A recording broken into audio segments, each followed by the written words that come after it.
Yo, what up, TNM Patreon supporters?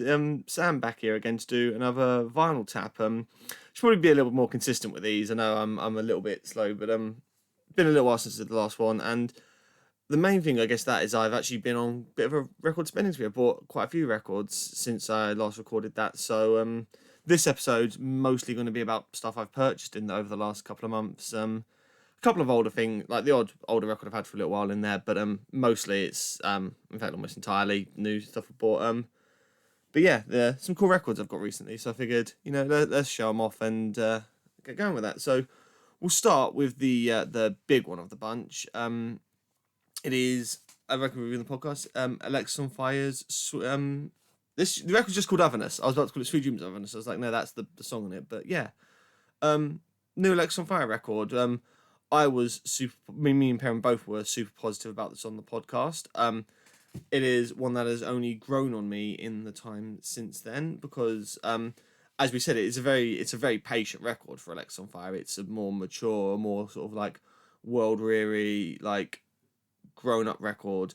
And I've had just such a wicked time just kind of letting this record wash over me, which for a band like Alexisonfire, who normally are like all in on the sort of big like post-hardcore attack to begin with, and they kind of showed like the sort of the older Sabbath tendencies on Old Crows and all that. But this was like as a comeback record. I mean, like the fact they had a comeback record that was like high pressure, but they really delivered on it. It's just wicked. I know Perrin wasn't a fan of the artwork, and there was like one quite upset comment on the YouTube channel about Perrin criticizing the artwork. I actually really quite like. I think it's really striking. But yeah, the album itself, like I say, it's one of those records that to me has just been really just like cool sounding. Um, like I love Alexisonfire. I think they're one of the best bands like within their genre ever, and this album was just a really worthy addition to their catalog. As for the vinyl itself, it's a double LP. This was the Banquet Records like indie exclusive. So the first one is like a pink or sort of purpley color. I'd say purple. Um, and the second one, yeah, the second one is like a sort of a darker pink, yeah. But this was the Banquet Records exclusive variant. And it's a record that I've had a really good time with. You're gonna like say, I've always been slightly subdued. I don't know, like reaction. I thought like Alexisonfire's first album back into them would have a lot more people kind of frothing at the mouth over it, but maybe because of the more kind of like laid back, slower pace of it, there isn't really like I said, there's only a couple of like raging post hardcore tracks. Maybe that's just taking people a little bit more time to sort of get on board with it. But this has just been one that I've been going back to again and again and having just a really awesome time with. And I can imagine I'm going to continue like having an awesome time with it and just like listening to it more and more in the time over the rest of the year to come. But Alexisonfire, Otherness. If you haven't actually checked this out yet, because I don't know if you like Alexisonfire, have not been a band that you've ever really cared about, do give this a go. It's awesome. Next up is another record that we reviewed on the podcast earlier this year. It is Vane with This World Is Going to Ruin You. I can never get the name right off the top of my head. This was one that I purchased in FOP shortly, a little while ago. It wasn't like right on the release, it was a couple of months later, but I was just kind of browsing through there and I was like, the Vane record, I really need to get that. I mean, again, I've been caning this since Outbreak Fest last month because Vane were just wild and feral and absolutely brilliant, and I've just got so on board with this record since then. In terms of the vinyl, it is like a nice bright orange. I think like is it like do they call it? I don't know. But like kind of cloudy orange one. But yeah, like this album is one I feel for Vane on this one because it feels like the momentum for the release of this album was massively stalled by the sort of release day controversy that was amount to absolutely nothing, and it meant that a bunch of people who probably would have checked out the album saw, Vane tried to shoot someone, and were like, well, I'm not going to listen to Vane anymore because they just don't bother reading further into things. I definitely know a few people who had that as a reaction to it, and I just kind of never bothered to go back to it. But I'm like, Nah, mate, this Vane album kicks. I wasn't there. It kicks butt basically. But yeah, I can never remember if I can swear on these YouTube things. I'm gonna try and be nice and not. But yeah, like I say, like it's a album that showed a lot of growth for Vane. Like it isn't quite the sort of terrifying, I guess, like surprised that the first one without the much, but it's a different kind of nasty. It's dirty, it's dirgy, and like I think they just make some sort of a real kind of like standout band in hardcore for how they sound like that, and really exciting. Like I say, the songs of this album were insanely good live. Kind of wish I'd gone to their like little run at the Underworld after Outbreak, but I was a broken mess, so there was no way I was going to make it to that. But yeah, This World Is Going to Ruin You by Vane. It is still awesome, and again, another album from this year that I am going to be like listening to a lot. Alongside then, this one I'm only going to kind of briefly brush over just because it's just a funny little story. Was when I bought that Vane record again from Fop in London. Was I also bought, again, me being a musical fan, I like I say, I bought the soundtrack to Six the musical, and the guy in Fop was very confused by me rocking up with a Vane record and a musical soundtrack, and not just a musical. Six is like girl boss musical, like extreme, and it was just a fun kind of like novel thing. And I also, the other thing that added to confusion was I bought the collector's edition Blu-ray of Henry Portrait of a Serial Killer, so it was just an interesting mix, and I was like, and the guy was just trying to process like, was it all for me? And I was like, yeah, it's all for me, like but there's that. Okay, on to the next one. This was I did a trip to Banquet Records, who I will always shout out whenever I do one of these things for being awesome. And again, this is one I bought two records from there. One that is very TNM relevant, one that is less so, but I still thought, be a fun little record to chat about. But the first one is Converge Bloodmoon. Like, my God, what an album. And like, this is one of those records I'm like, I want to show off because it's like the packaging with like the slip cover is so nice. Like, looks like if you take out like, so like there's the slip cover like that, and then you actually get the Bloodmoon vinyl, the Bloodmoon 1 vinyl, like awesome kind of gatefold, feel like that PR shot of the band, like I mean, I saw Bloodmoon live a couple of weeks ago, and over a month ago now. God, time is weird, but this project is still just utterly majestic to me. I mean, again, I love Converge, as I've talked about many times, but them doing a project like Bloodmoon and what they like, creating something that's so textured and so unique in sort of their catalogue, and adding in just the power of Chelsea Wolfe and Stephen Brodsky and everyone, like it's so incredible. It's another very nice double LP. This wasn't like the most rare pressing because it was like that sort of, but like the other sort of indie pressing of like red and blue LPs. I should probably just keep talking when I'm trying to do these like unboxing things, but I struggle.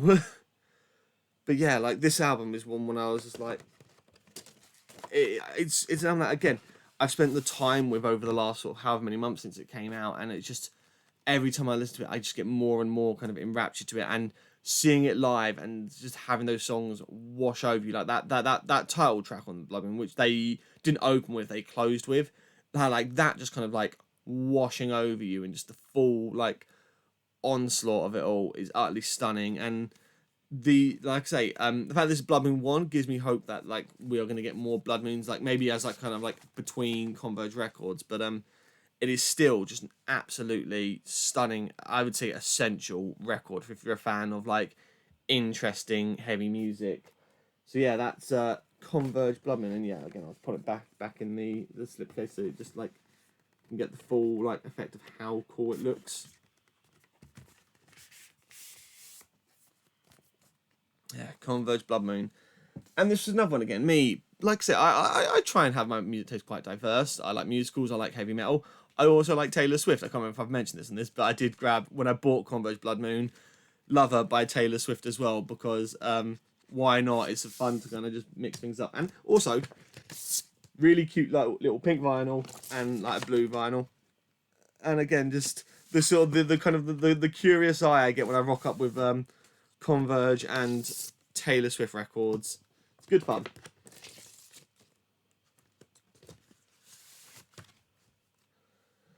So next up, this is again another album we reviewed on the podcast.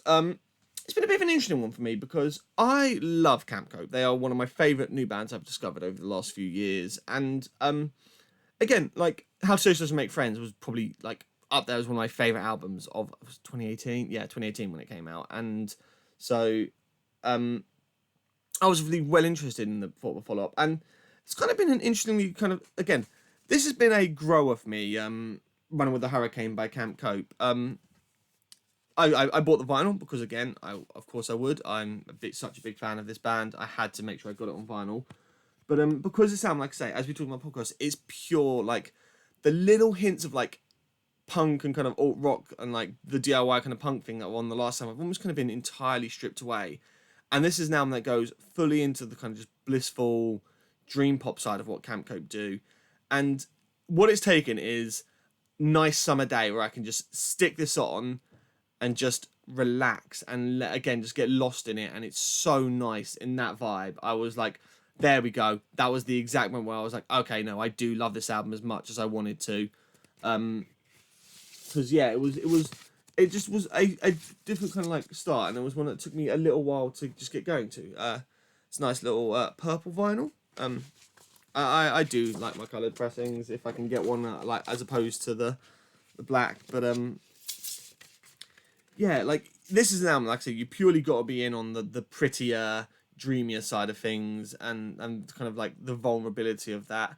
But I think like I say Camp Cope, they're a really vital like voice and presence within kind of alternative rock. Georgia Mack has just like I say like got such a like power to her vocals and can like phrase things in a way that are so impactful. And this album, like I say, it kind of dials back because like How to Make Friends, even though it was still quite a chill sounding record, there was a rage to that album that was like all in the lyrics and her vocal delivery. This is where she's kind of like she's made peace with a lot of things, and it's just like I say, it's a nicer, more relaxed. Like I said, like the kind of the cover of them just on like a beach and like this haze, like in like as a sort of sunset. That was the kind of just like the cooling, like chill, nice day vibe. And when I kind of got that and had this record go on with it, it was kind of like, yeah, there we go. Everything has sort of landed in place, and it all makes a lot more sense for me now. So yeah, if this is one that like you kind of like pass by, like I say, if you are purely into the metal and the extreme things, probably give this one a miss. It's not going to do much for you. But if you want to, like say, like just relax and have just something nice, kind of just to chill out and vibe to, How Social Make Friends by Camp Cope, that'll really hit the spot. It's not How Social Make Friends. It's Running with the Hurricane. That's the debut album. Not in the debut. It's the second album. This is their third album. I'm bad at this. Next up, Record Store Day this year was kind of a thing that came and went, and I just didn't particularly care for. I mean, I understand the value of Record Store Day to the stores. They can get stupid money from it, but it's also kind of become such a novelty thing of like re-releases just sort of clogging up record production plants. And when you hear all the stories of how like record production is completely like really struggling at the moment, and then Record Store Day clogs up with all of these re-releases of albums that just get done every year, and it's just kind of like, come on now, like, and like I think that there's just a bit of a problem with that. But so I didn't bother going out for Record Store Day this year. But then Banquet Records, they always put any leftover stock they have online, and I was like, I'll have a look, because there was a couple of records I was like, you know, I wouldn't mind getting that if I could, because it's a good album I really like. I don't actually own it on vinyl yet, so you know, probably a good chance to grab it. But most of them I was just kind of like, I'm not desperate. And then when I went on, I saw there was like a couple of copies of this album left, and I was just like, so let's order it. So what I ended up getting was Pornography by The Cure on Picture Disc. Now, I'm not the biggest Picture Disc fan. Like, I'll get them if they're kind of like, that's what the record is on, like this one was. But I'm not going to, you know, like, if there's an alternative, I will always pick that. But it's a pretty cool looking Picture Disc, to be fair. This is the album that got me into The Cure back a couple of years ago, because I always kind of like writ them off as like indie poser nonsense that I just didn't care for because I'm an idiot, like, or I was an idiot at that point. Like, I had the opportunity to see him in 2012 and I didn't because I was like, no, it's not what it's indie nonsense. But a couple of years later, then I was like, oh no, The Cure are actually really good, and I was kind of like gutted that I'd been that stupid. But this is the album that, again, that really got me into The Cure, because it's like, it's a darker, moodier, brooding album that I really was like, oh cool, I can actually vibe with that. They're not the band I thought they were, and kind of started off over the recent years working my way through their collection and really getting into them to the point where I was like, yeah, I need to get some of their albums on vinyl. And this was the one, like I say, like if I was going to get one of them first, I'm probably glad I've got this one, because it's the sort of the point where I was like, I really get The Cure now. But yeah, this is all my sole record store they purchased from this year, ordered online. But hang on a second, I just realised I've put the vinyl in upside down. It looks really weird on the cover. So I don't like picture discs. Also, the sound quality isn't as nice, like if you're one of those like people. But yeah, Pornography by The Cure. Like it is a classic album. Like I like, it's a funny one that I always go like wasn't like what was at the time, but I'm like, how it is just an absolute like classic of its genre. And yeah, it's really great. So there's that. Next up, these are again just the last couple of ones I bought this over the last couple of weeks or months. Again, Malevolence, Malicious Intent. Like, this is the metal album of the year still. If you want pure, just like guitar, like riff, big, beefy, heavy metal, this is the one. It is so like just it's I mean, it's still got that hardcore, thuggish sort of swingy fist thing going on with it, but the riff worship on this album, the grooves, everything is just there. Like the opening one, like when you get Malicious Intent, the title track, as the kind of like obnoxious tough guy hardcore opening with like beat downs and everything, I'm like, it hits the spot right away. And like Life Sentence on Broken Glass, Still Waters Run Deep, that like run of like those being the singles, all just like as good as you could want. Big, like actually crushingly heavy metal to sound, but one that's like so fun.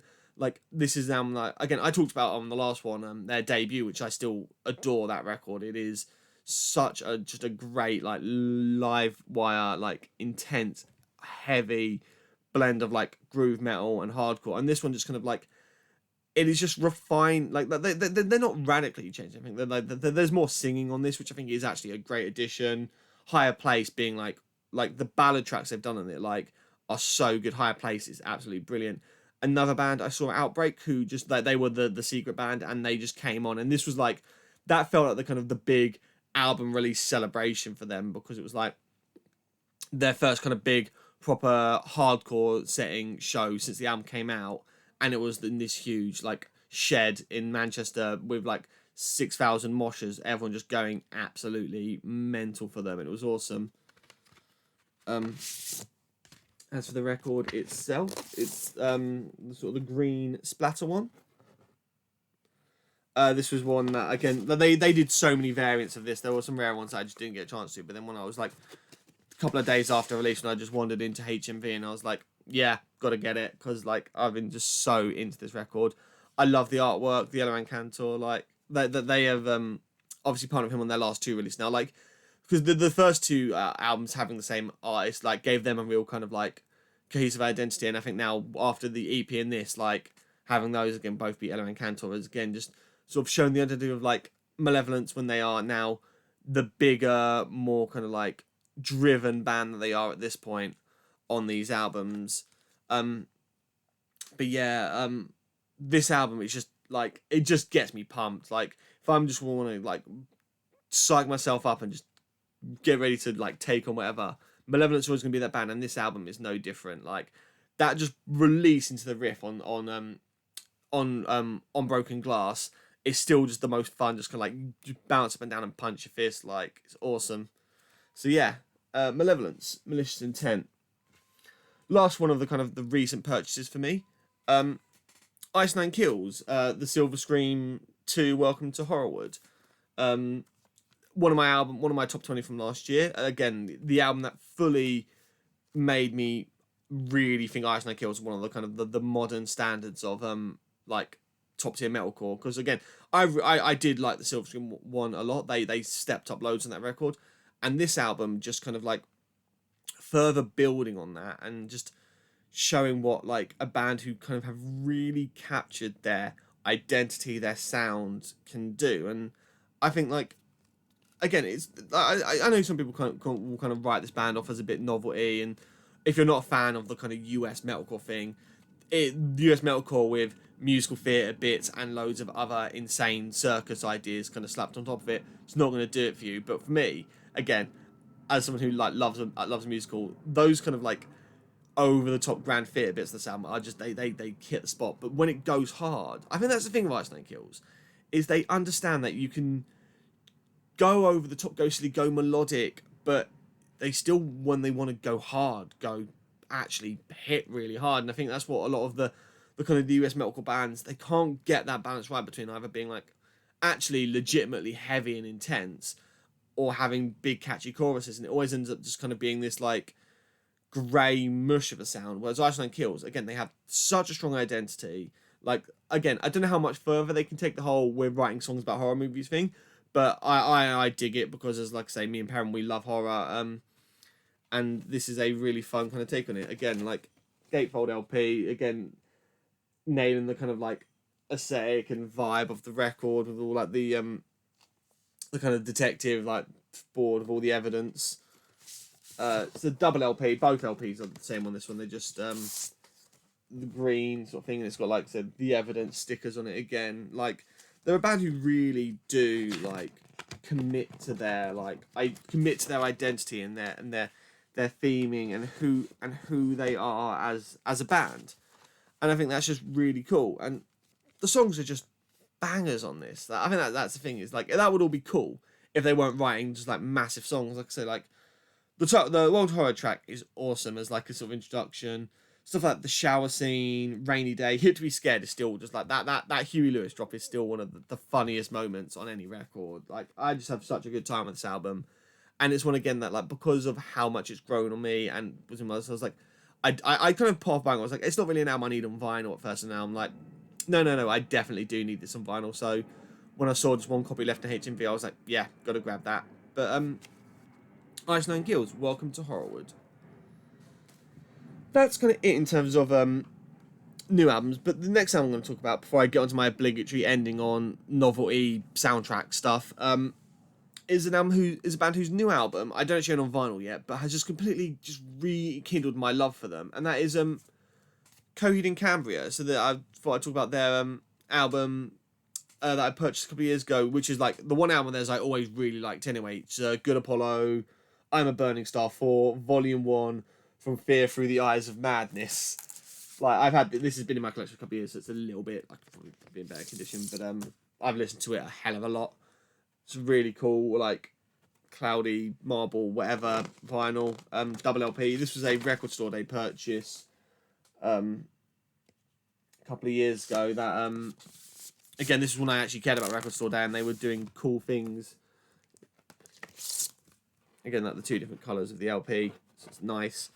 Couldn't tell you a thing about the story on this album, no matter how much I listen to it and love it, because Coheed stories are just utter nonsense. There's like gatefold thing, but it's just a great album, innit? Like, and the thing I think I love about this album is it perfectly sort of encapsulates the both sides of what like make Coheed great, where it's like it is really proggy and kind of weird and goes so hard on the narrative elements and all that, but then you've got this suffering, which is just one of the most perfect choruses that this band have ever come out with. But like, and obviously like Welcome Home being the big standout again for just being this perfect blend of massive pop sensibilities with epic like metallic prog kind of songwriting. And that's the kind of thing that I've really, again, like I'm not big into prog, but Coheed they just hit that sweet spot of knowing how to sell prog to me, and I think that's awesome. And so yeah, Good Apollo, again, I've just been caning this again since getting into the new album, and I probably will pick up that new album at some point.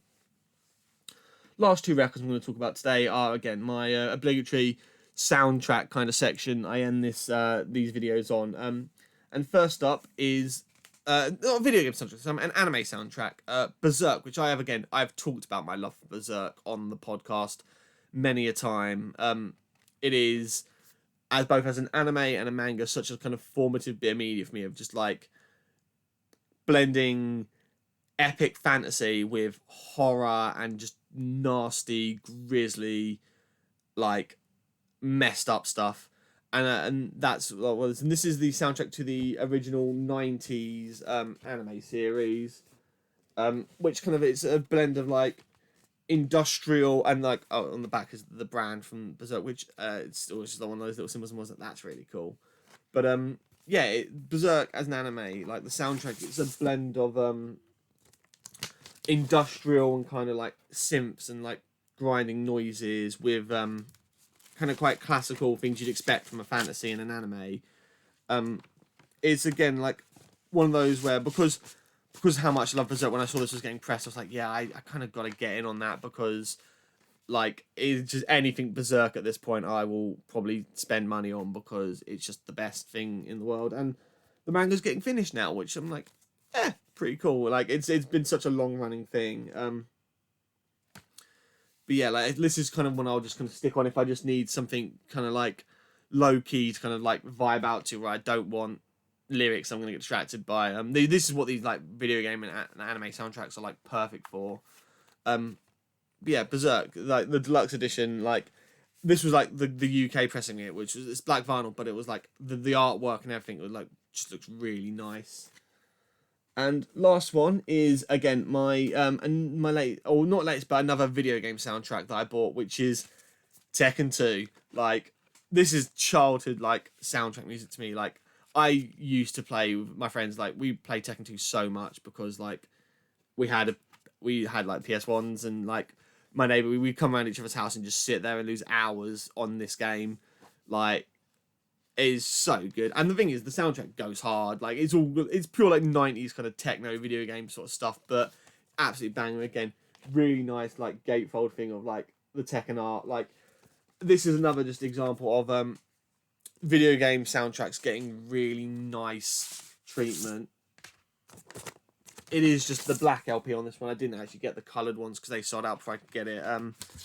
But again, just like video game soundtracks just are like something I enjoy collecting, and because they just get such like nice packing, like the reinterpreting of the original Tekken 2 box art, like it's really cool. It's like a nicer version of what that like box art is. So I'm like, yeah, hell yeah, have that on vinyl. And when I just stick on, I'm just like, some of those tracks, I'm just like, just take me right back to sitting there, just like button mashing away, not having a clue what I was doing, and button mashing my way to victory. So yeah, video game soundtracks, they're cool. You should get them on vinyl. And that about does it again for another one of these. Again, not many like deeper dives in the record collection, but it's just because I've been buying quite a lot of records recently. Maybe it's because I know I'm doing these videos, so I'm like, I can get to show it off now. But yeah, some cool stuff there. Just further elaborating on albums that I really like from this year, and that I feel are worthy of a spot in my record collection. I'll try not to leave it too long if I get another one of these done, but cheers for checking it out, and I'll see you around. Peace.